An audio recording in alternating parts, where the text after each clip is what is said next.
You ever hear a story that chills your bones, even on the hottest day? There's one that's been haunting me since the day I heard it. It's not just a tale, it's a real-life horror that happened to a woman named Nneka, from my village in eastern Nigeria. This story isn't some distant folktale, it's raw, unsettling, and it'll make you question what people are really capable of. Nneka was the kind of woman every man wished he could marry. Beautiful, loyal, and hardworking, she did everything to make her husband, Chinedu, happy.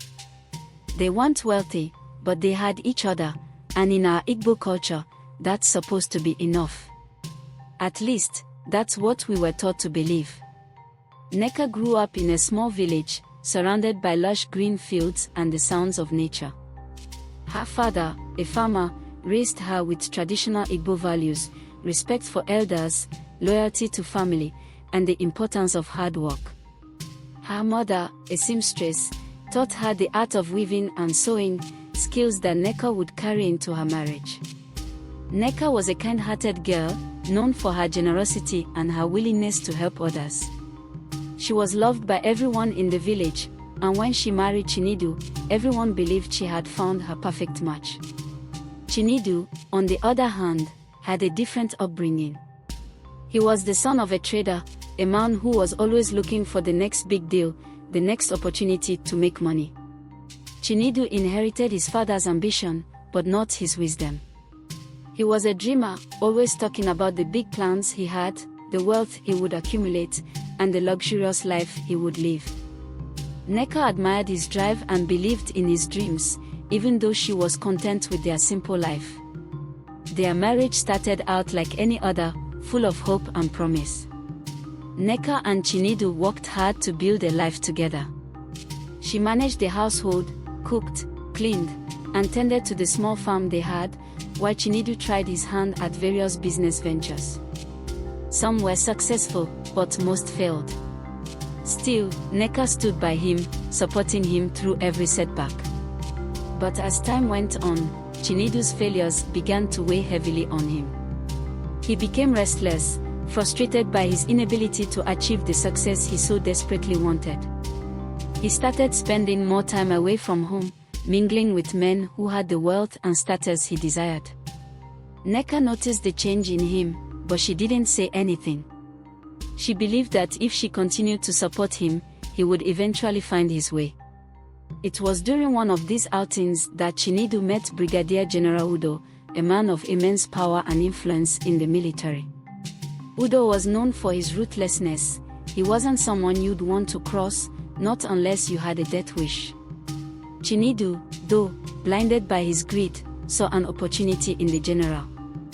He borrowed 80 million naira from him, planning to invest it in a business that he believed would make him rich beyond his wildest dreams. But things didn't go as planned.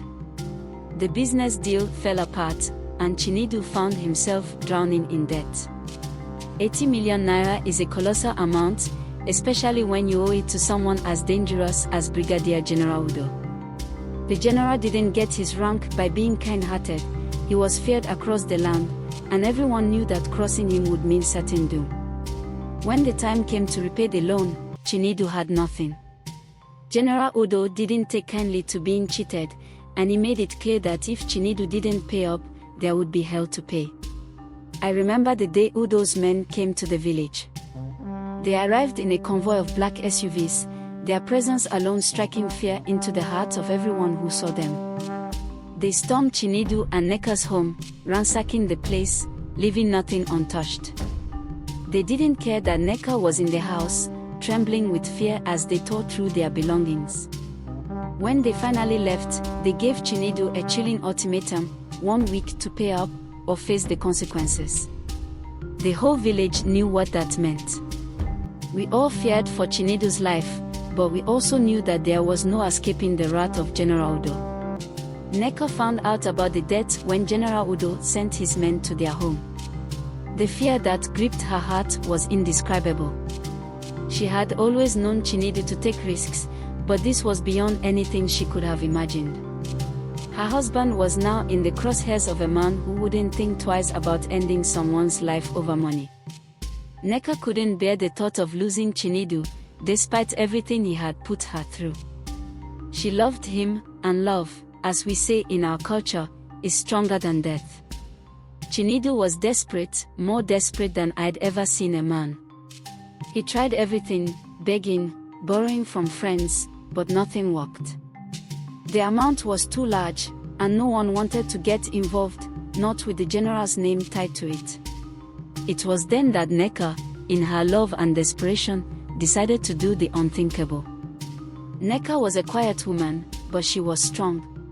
She had endured a lot in her life, but nothing could have prepared her for what she was about to do. She knew that without the money, her husband would be killed, and she couldn't bear the thought of losing him. So, she made the ultimate sacrifice. She decided to sell one of her kidneys. The decision wasn't easy, and the process was even harder. She had to keep it a secret from Chinedu, knowing that he would never agree to it if he knew. She made contact with a broker, someone who dealt in the black market for organs. It was risky, but Neka was determined. The broker found a buyer quickly, a wealthy businessman who needed a kidney transplant urgently. The money offered was just enough to cover Chinedu's debt. The day of the surgery came, and Neka left the village quietly, telling Chinedu she was going to visit her sick mother in another town. She traveled to a city far away, where no one knew her, and underwent the operation. The recovery was brutal. Neka was in immense pain, but she endured it all for the man she loved. When she returned home, weak and pale, she handed Chinedu the money. He was shocked, confused, but ultimately relieved. He took the money and paid off General Udo, clearing the debt. For a while, things seemed to return to normal. Chinedu was grateful, or at least he pretended to be. Neka thought she had saved her marriage, but she couldn't have been more wrong. As time passed, Chinedu began to change. The fear that had once gripped him faded away, replaced by arrogance. With the debt cleared, he felt invincible, as if nothing could touch him. He started hanging out with the wrong crowd again, gambling, drinking, and spending money like it was going out of fashion. Neka, still recovering from the surgery, was left alone most nights, worrying about her husband's reckless behavior. She tried to talk to him, to warn him to be careful, but Chinedu wouldn't listen. He was blinded by his newfound confidence, thinking that he could do no wrong. Neka's sacrifices seemed to mean nothing to him. He became more distant, more cruel, and Neka began to feel like a stranger in her own home. The village women noticed the changes in Chinedu too. They whispered among themselves, sharing their concerns with Neka, but she was too loyal, too in love to see the truth. One of the older women, Mama Yuzo, a respected elder in the community, took Neka aside one day. "My daughter," she said, her voice soft but firm, "a man who forgets the woman who stood by him in hard times is like a tree without roots. No matter how tall it grows, it will surely fall." Neka knew Mama Yuzo was right, but what could she do? She had already given so much, her love, her health, her very life. She had no more to give, but she couldn't bring herself to leave Chinedu. In our culture, a woman's place is by her husband's side, through thick and thin. Neka took those vows seriously, even when it seemed like Chinedu had forgotten them. Then came the day that shocked the entire village. Chinedu came home with a young woman, introducing her as his new wife. Neka was speechless. In our culture, men sometimes take more than one wife, but the way Chinedu did it, it was heartless. Neka had given him everything, her love, her health, even part of her body, and this was how he repaid her. But it didn't stop there. One by one, Chinedu married more women, until he had 16 wives living in the same house. The once modest home turned into a battlefield, with the wives fighting for Chinedu's attention. Neka, the first and most loyal wife, was pushed aside, her sacrifices forgotten as Chinedu bathed in his newfound status as a man of many wives. The village was abuzz with gossip, but no one dared speak directly to Chinedu. They feared his temper and the connections he had forged with powerful men. But as the old saying goes, a man who builds his house on sand cannot escape the storm. Chinedu's wealth, which he flaunted so carelessly, began to dwindle. The businesses he had invested in failed one after the other, and soon, the money ran out. The lavish lifestyle he had enjoyed with his many wives quickly became unsustainable. The young women he had married, once so eager to be with a man of means, grew restless as they saw the luxuries they had been promised slipping away. Nneka watched all this unfold with a heavy heart. She had tried to warn Chinedu, to remind him of what truly mattered, but he had dismissed her as irrelevant. Now, she could only observe as the life he had so carelessly built began to crumble. The other wives, seeing the end of Chinedu's wealth, started leaving one by one. They had no loyalty to him, they had only been there for the money and status. And when those things were gone, so were they. Chinedu, once surrounded by women and luxury, found himself alone, just as he had been before. But this time, he had nothing left, not even the love and support of Nneka, the woman who had given up so much for him. In his desperation, Chinedu tried to turn back to Nneka, begging her to stay with him, to help him rebuild his life. But Nneka had changed.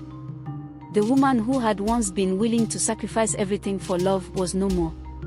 She had learned the hard way that her love for Chinedu was not enough to change who he was. She could not save a man who did not want to be saved. Nneka's rejection was a final blow to Chinedu's pride. The man who had once boasted of his many wives and his wealth now had nothing. He wandered through the village, a shadow of his former self, his once proud head bowed in shame. The villagers, who had once envied him, now pitied him. They whispered among themselves, saying that Chinedu had been cursed by the spirits for his greed and his treatment of Nneka. In our culture, there is a strong belief in the power of the ancestors and the spirits. It is said that they watch over us, guiding our steps and protecting us from harm. But they also punish those who stray from the path of righteousness. Chinedu's downfall was seen as a sign that the spirits had taken their revenge. Nneka, on the other hand, found peace in her solitude. She returned to the simple life she had once shared with Chinedu before his greed consumed him. She took comfort in her work, sewing and weaving, and in the knowledge that she had done all she could to save her husband. But she no longer carried the burden of his mistakes. She had finally found the strength to let go. The villagers, who had once pitied Nneka for her sacrifices, now saw her as a symbol of strength and resilience. They spoke of her with reverence, telling her story to their children as a lesson in the dangers of greed and the importance of staying true to one's values. Nneka had become a legend in her own right, not because of her sacrifices, but because she had found the courage to stand on her own. Chinedu's fate, on the other hand, became a cautionary tale. He lost everything because he could not appreciate what he had. His greed and arrogance led to his downfall, and in the end, he was left with nothing. The man who had once had it all now had to beg for scraps, forgotten by the women who had once surrounded him and ignored by the villagers who once feared him. But the story doesn't end there. Chinedu's fall from grace was not just a personal tragedy, it was also a reflection of a deeper truth. In our culture, we are taught to value community, family, and tradition. But Chinedu's story is a reminder of what can happen when we lose sight of those values. It is a warning that no matter how much wealth or power we accumulate, it is meaningless if we lose our connection to the things that truly matter. Years passed, and Chinedu faded into obscurity. His name was rarely mentioned, except as a warning to others who might be tempted by greed. But Nneka's legacy lived on. She became a respected elder in the village, known for her wisdom and her kindness. Young women came to her for advice, and she guided them with the knowledge she had gained through her own experiences. Nneka never remarried. She had found contentment in her own company and in the love and respect of her community. She had no need for a man to define her worth. Instead, she devoted herself to helping others, using the skills she had learned to teach young girls how to sew and weave, passing on the traditions that had been taught to her by her mother.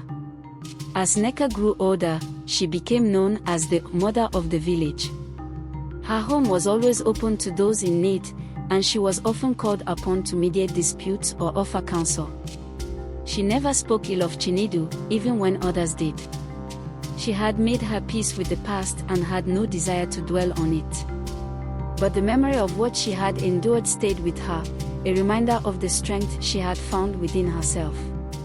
And as she lay on her deathbed, surrounded by the villagers who loved her, Nneka knew that her life had been a testament to the power of love, sacrifice, and resilience.